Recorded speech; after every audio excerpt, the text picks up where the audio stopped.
자리에서 일어나셔서 우리 하나님 말씀 봉독하겠습니다. 사도행전 20장 31절부터 35절까지 말씀 합독하겠습니다. 시작. 그러므로 여러분은 깨어 있어서 내가 3년 동안 밤낮 쉬지 않고 각 사람을 눈물로 훈계하던 것을 기억하십시오. 나는 이제 하나님과 그의 은혜로운 말씀에 여러분을 맡깁니다.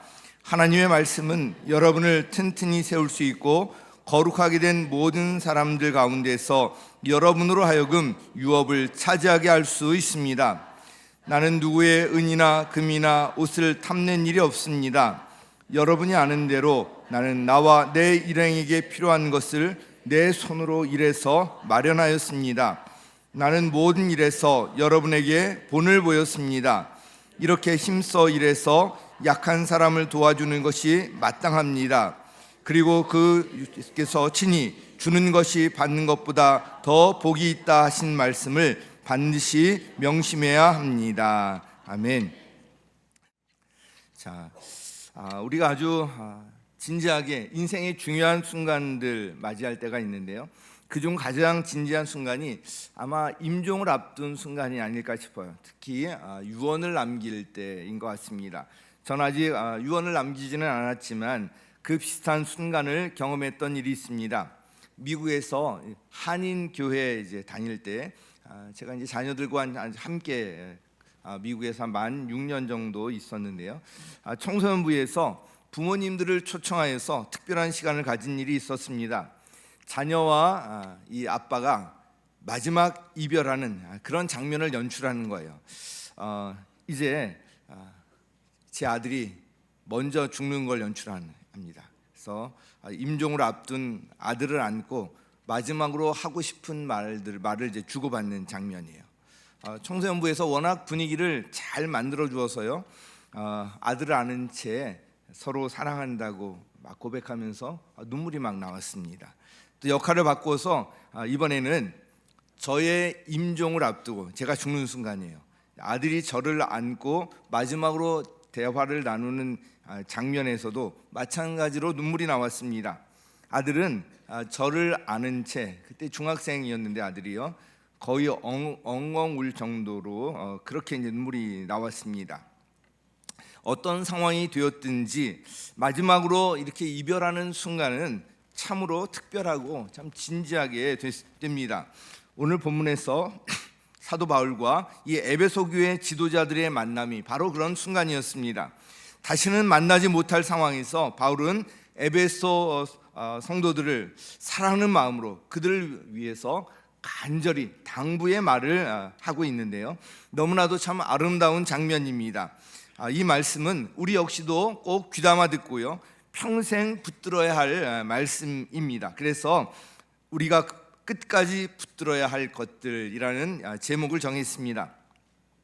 사도 바울은 이제 제3차 전도 여행을 마치고요, 예루살렘으로 이제 돌아가는 길에 에베소를 지척에 두고도 에베소를 지나쳐서 밀레도에 이르게 됩니다. 에베소를 그냥 지나쳤던 이유는 지난번에 말씀드렸던 것처럼 서둘러서 오순절까지는 예루살렘에 어떻게든 가려고 했기 때문에 그렇습니다. 예루살렘으로 돌아가면 투옥과 환난이 기다리고 있다는 것을 성령님께서 이미 알려주셨기 때문에 이 예루살렘으로 향하는 사도 바울은 마지막이라는 심정이었습니다. 그래서 밀레도에서 예루살렘으로 떠나기 전에 에베소로 사람을 보내어서 에베소 교회 장로들을 부릅니다. 아직 지금과 같은 이런 교회 조직이 생기기 전이었기 때문에 여기서 에베소 교회 장로라고 되는 장로는 지금의 장로 직분과는 좀 다르고요, 교회 어른들 내지 무슨 리더, 지도자들 정도로 생각하면 될 것 같습니다. 우리 25절 말씀 같이 읽습니다. 시작.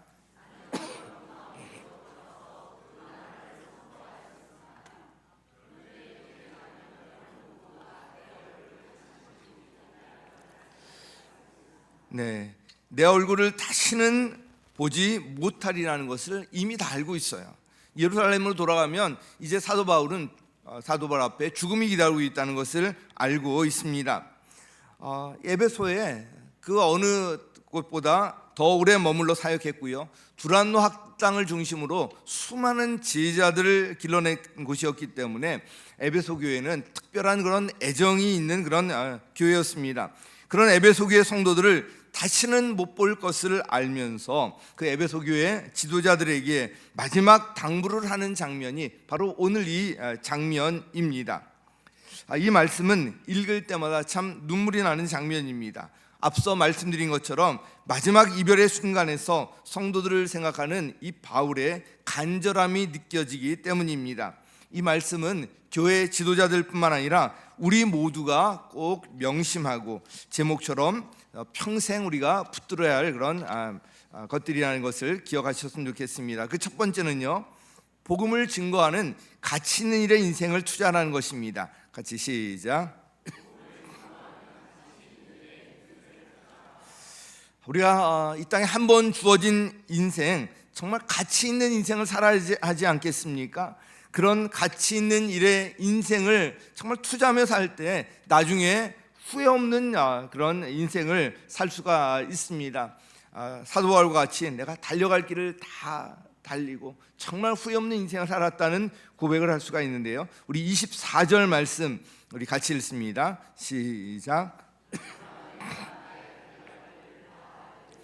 주 예수께 받은 사명 곧 하나님의 은혜의 복음을 증언한 일을 다 하기만 하면 나는 내 목숨이 조금도 아깝지 않습니다. 정말 멋진 고백 아닙니까? 내가 달려갈 길을 다 달리고 주 예수께 받은 사명 이것을 다 감당하고 그럴 때 내 목숨이 조금도 아깝지 않고 전혀 후회 없는 인생을 산다는 그런 고백입니다.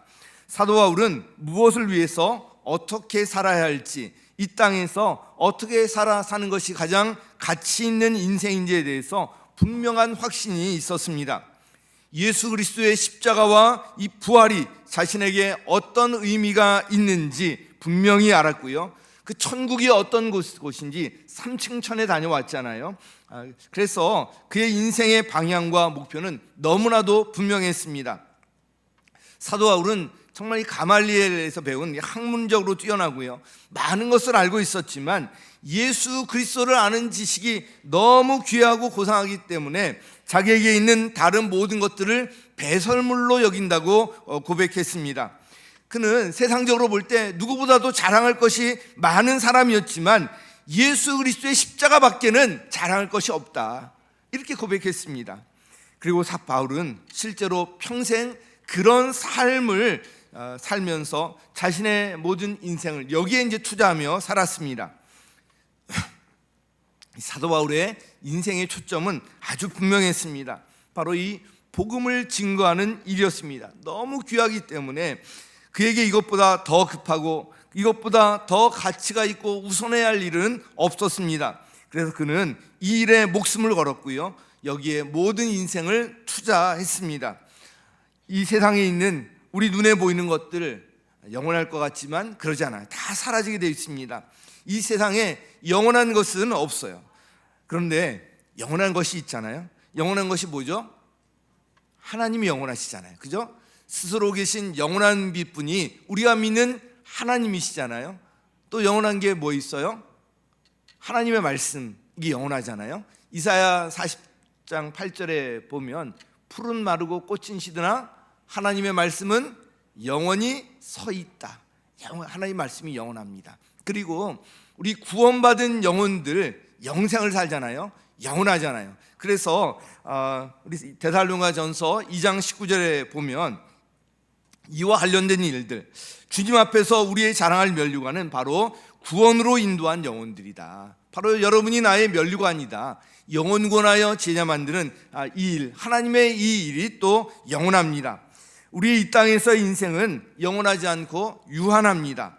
시간은 한정되어 있습니다. 지금 이 시간도 지나면 다시 오지 않아요. 한정되어 있는 인생을 어떻게 가치 있게 살 것인가, 어디에 인생을 투자하며 살 것인가, 너무나도 중요한 문제입니다. 한 번 지나가면 다시 오지 않기 때문에 그래요. 그렇다면 기왕에 우리가 가장 가치 있는 인생에 우리 인생을 투자하며 살아야 하지 않겠습니까? 우리가 인생을 투자하면서 열정을 불태워야 할 것이 무엇인가? 그것은 바로 생명을 살리는 일이에요.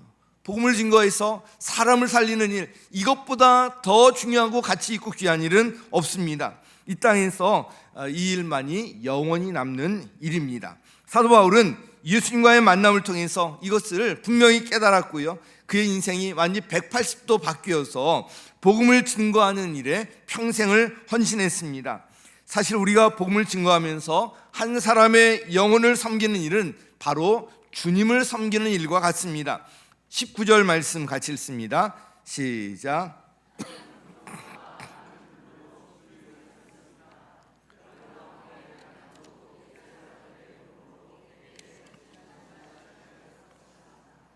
여기 보면 나는 겸손과 많은 눈물로 주님을 섬겼습니다. 한 영혼 한 영혼을 섬겨가는 것을 이렇게 표현하고 있습니다. 이 말씀의 의미가 무엇인지 우리 정말 이 목자 목녀로 헌신하신 분들은 아마 아실 것입니다. 한 영혼을 변화시키고 세우는 일이 얼마나 힘든 일인지 섬겨본 분들은 잘 알 거예요. 자신의 경험과 능력으로 모든 것이 다 잘 될 줄 생각했지만 그렇지 않다는 것을 깨닫게 되고요, 오히려 그렇게 되었을 때 하나님 앞에 무릎 꿇습니다. 하나님의 도우심을 구하면서 하나님께 매달리는 거예요. 한 영혼을 붙들고 안타까워하며 그 앞에서 많은 눈물을 흘리게 됩니다. 그런데 이 일을 주님께서는 어떻게 받아들이세요? 주님을 섬기는 일로 받아주시는 거예요.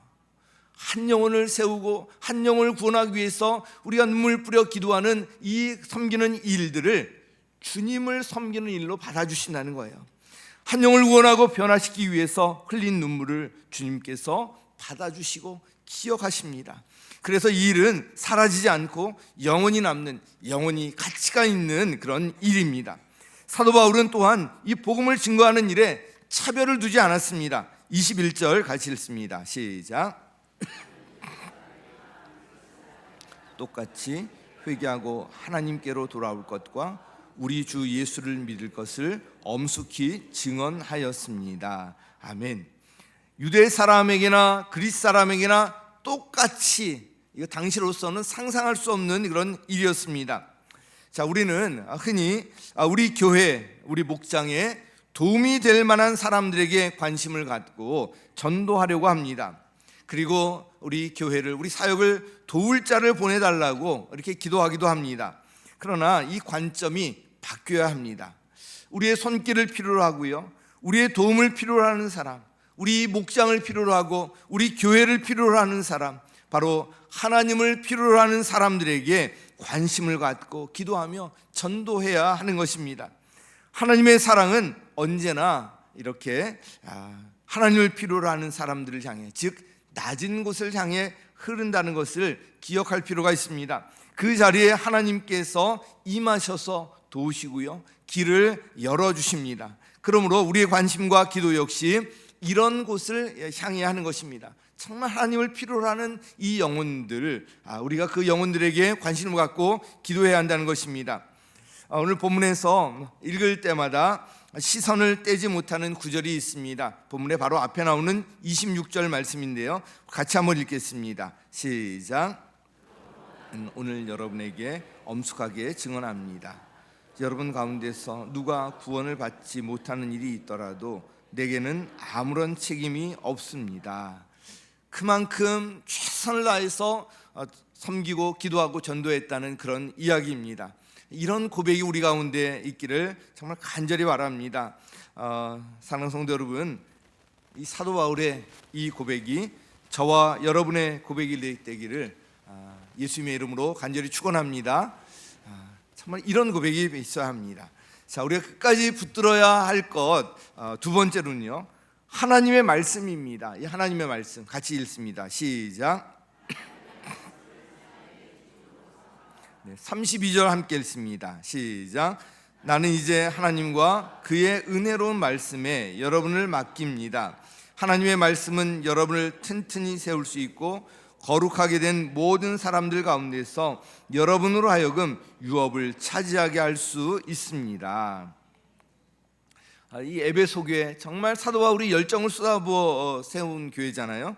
그런데 교회 내적으로 외적으로 여러 가지 공격들이 있었습니다. 이단들의 공격, 지금도 이단들이 문제인데 당시도 이단들의 이런 공격이 있었습니다. 그런 상황에서 이제 예루살렘으로 돌아가면 더 이상 이 에베소 교회 성도들을 볼 수 없고 만날 수 없게 된다는 것을 알고 있는 이 사도 바울의 심정이 어땠겠습니까? 앞으로 무슨 일이 일어날지 모르는데 이 에베소 교회 성도를 생각할 때 정말 마음이 아프지 않았겠습니까? 그런데 사도 바울에게는 의지할 것이 있었습니다. 바로 하나님의 말씀이에요. 그는 하나님의 말씀에 대한 굳건한 신뢰가 있었습니다. 그래서 에베소 교회 지도자들에게 무엇보다도 말씀 위에 굳게 설 것을 아주 단단히 당부하고 있었던 것입니다. 우리가 목자 서약식 또 직분자 서약식, 오늘 이 교사 서약식도 마찬가지인데요. 서약식 때마다 빠지지 않는 서약의 내용이 있습니다. 바로 이 하나님의 말씀에 관한 거예요. 구체적으로 보면 삶 공부 또 매일 큐티 하겠다는 이런 서약들인데요. 그 이유가 바로 여기에 있습니다. 이에 앞선 또 28절 말씀을 우리 보도록 하겠습니다. 28절 시작. 여러분은 자기 자신을 잘 살피고 양떼를 잘 보살피십시오. 성령이 여러분을 양떼 가운데 감독으로 세우셔서 하나님께서 자기 아들의 피로 사신 교회를 돌보게 하셨습니다. 아멘. 그럼 무엇으로 자기 자신을 살핍니까? 자신의 삶을 말씀에 비춰보는 거예요. 무엇으로 양떼를 잘 돌볼 수가 있겠습니까? 역시 말씀에 비춰볼 때 가능한 거예요. 그러므로 이 말씀 역시 말씀 위에 굳게 서라는 이 말씀과 연결되어야 되는 구절입니다. 그러므로 우리가 꼭 기억할 것은 우리가 어떤 일을 하기 전에 반드시 자기 자신을 먼저 살펴야 한다는 것입니다. 특히 지도자 또 이 중직의 위치에 있을수록 더욱 그래야 합니다. 하나님의 일은 세상 일과는 다릅니다. 그 추구하는 가치가 다르고요, 원리 역시 다릅니다. 그래서 자기 자신을 늘 먼저 살펴야 하는데 그 살피는 기준이 바로 하나님의 말씀인 것입니다. 관련해서 31절 같이 읽습니다. 시작. 밤낮 쉬지 않고 각 사람을 눈물로 훈계하던 것을 기억하십시오. 아멘.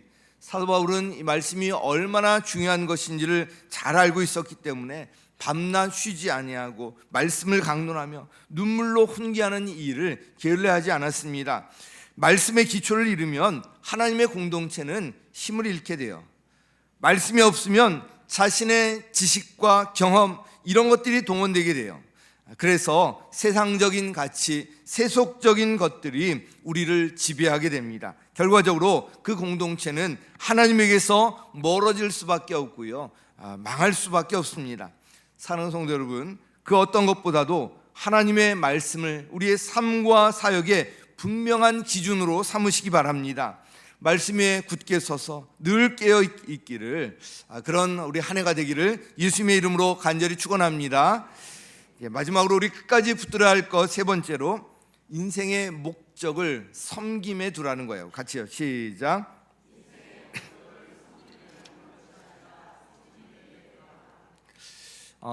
우리 교회 생활의 연조가 깊어지고요, 직분이 올라갈수록 우리가 경계할 것이 있습니다. 삶은 없고 입으로 가르치려고만 하는 그런 경향이에요.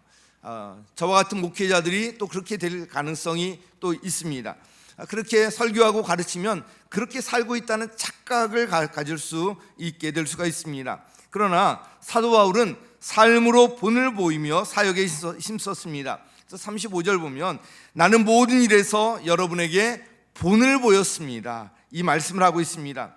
저를 포함해서 우리 교역자 또 모든 지도자 중직이 꼭 기억할 명심할 말씀입니다. 예수님께서도 마찬가지로 본을 보여서 제자들을 훈련하셨습니다. 예수님의 삶을 특징 짓는 것 중에 가장 두드러진 것 하나가 바로 이 섬김인데요. 말씀으로 섬김을 가르치셨을 뿐만 아니라 실제로 제자들의 발을 씻기시며 섬김의 본을 보여주셨습니다. 예수님은 우리를 위해서 자신의 목숨을 내어주시기까지 우리를 섬기셨습니다. 우리 마가복음 10장 45절 함께 읽습니다. 시작. 인자는 섬김을 받으러 온 것이 아니라 섬기러 왔으며 많은 사람을 구원하기 위하여 치를 몸값으로 자기 목숨을 내주러 왔다. 아멘. 우리가 인생의 목적을 섬김을 받는 데 주잖아요. 나를 섬겨줄 사람이 많아지는 것을 성공한다고 우리가 생각하잖아요. 그런데 그 욕심은 끝이 없고요, 늘 불만족 속에서 살게 됩니다. 제가 계속 말씀드리지만 그렇게 올라가고 올라가는데 굳이 대통령까지 하려고 그러잖아요. 결과는 어떻게 돼요? 지금 뭐 사형을 언도 받느니 막 그러잖아요. 구형을 받느니 막 이러고 있잖아요. 그럼에도 불구하고 그 자리를 가려고 그래요. 만족이 없어요. 그러나 인생의 목적을 섬기는 데 둘 때 자유함이 옵니다. 우리 믿는 사람들도 세상적으로 성공해야 돼요. 성공하는데 나를 섬겨줄 사람들이 내 밑에 많은 것이 아니라 내가 섬겨줄 사람들이 많아지는 거예요. 이 관점 하나 바꾸는 것이 나를 자유하게 하고요, 더 큰 성공으로 우리를 이끌어갑니다. 진정한 행복은 인생의 목적을 섬김을 받는 것이 아니라 섬기는 데 둘 때, 그때 얻을 수가 있습니다.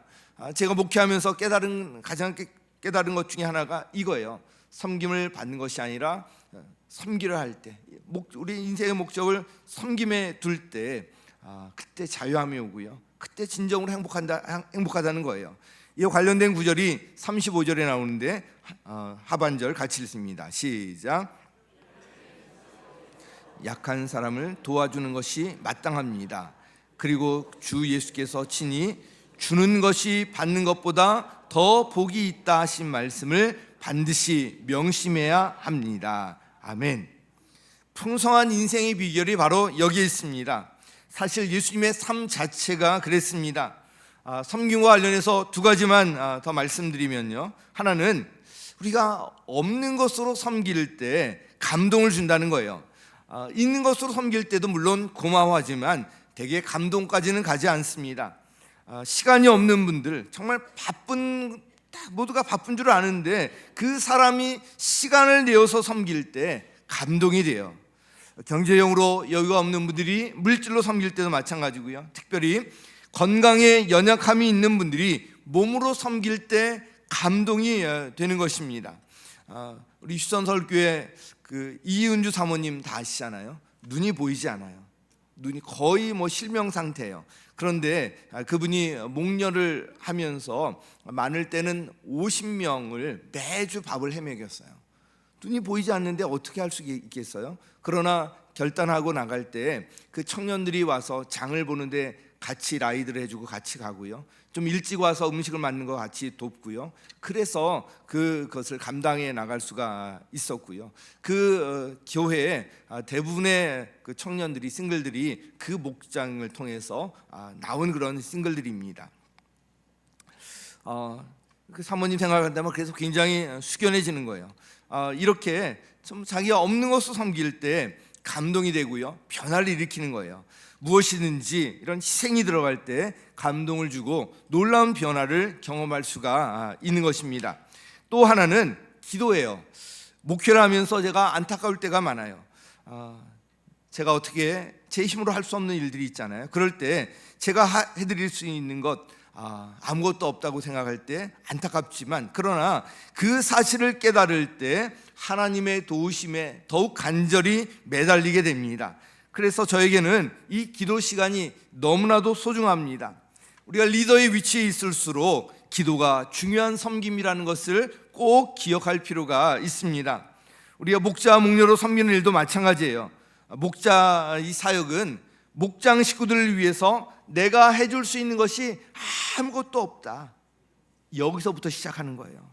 그래서 하나님 앞에 무릎을 꿇는 것이고요, 하나님의 도우심을 구하고 하나님의 그 일하심을 경험하며 기도응답을 경험하며 그것이 나에게 간증이 되고 하나님을 더 가까이 만나게 되는 것입니다.